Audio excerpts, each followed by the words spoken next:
నమో భారత్. ప్రపంచంలో దూసుకెళ్ళిపోతున్న భారత్. ప్రపంచంలో మోడీ అంత పోటీగాడు ఎవడో లేడు. జీడీపీని టాప్ 5 స్థానాల్లో తీసుకొచ్చేసాడు. అరే మీరందరూ కంట్రీలో బతుకుతున్నారా? అడవుల్లోనే బతుకుతున్నారా? దేశంలోనే బతుకుతున్నారా మీరందరూ? ఏట్రా జీడీపీ? దోపిడియా? నేను సంపాదించడానికి నా దగ్గర ఇన్కమ్ ట్యాక్స్ వసూలు చేస్తారు. ఐటీఆర్ తీసుకుంటారు. ఓకే బాగా. దాంట్లో నేను కారు కొనుక్కోవాలంటే ట్యాక్స్ వసూలు చేస్తారు. ఎక్కడి నుంచి కొంటున్నారా నేను కారు? మోడీ జేబులో డబ్బులు ఇస్తున్నాడా? లేకపోతే మీరందరూ తీసుకొచ్చి నాకు ఏదైనా ప్రత్యేకించి నేను సంపాదన కాకుండా ఏదన్నా ఎక్స్ట్రా డబ్బులు ఇస్తున్నారా? ఆల్రెడీ ట్యాక్స్ కట్టిన డబ్బులతోటే కదరా నేను కారో బండో బైకో సైకిలో కొనుక్కుంటున్నాను. మళ్ళీ దాంట్లో ట్యాక్స్ ఏంటి నాకు అర్థం కాలే.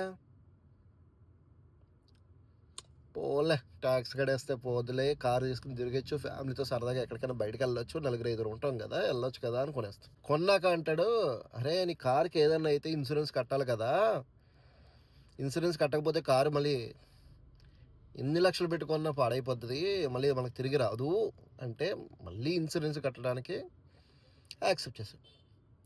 అందులో ఇన్సూరెన్స్లో కూడా ట్యాక్స్.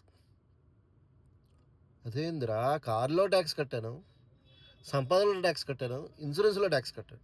మళ్ళీ సరే ఇన్సూరెన్స్ కూడా కనీసం అంటే కాదు కాదు కాదు బండి రోడ్డు మీద వెళ్ళాలంటే రోడ్ ట్యాక్స్ కావాలి అన్నారు. ఇదేట్రా, కారు రోడ్డు మీద వెళ్ళకపోతే ఆకాశంలో పోతుందా, లేకపోతే వాటర్లో సముద్రంలో పోతుందా?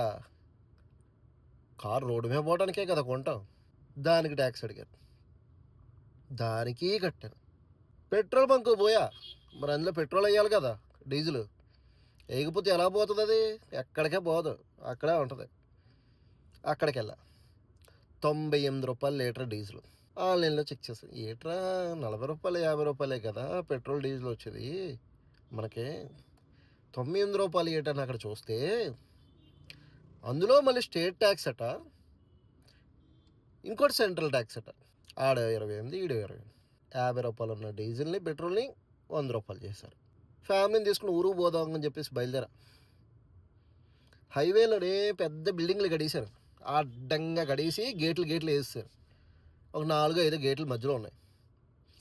ఏట్రా ఎలా ఆపేశారు అని చెప్పేసి అడిగితే, సార్ ఇది టోల్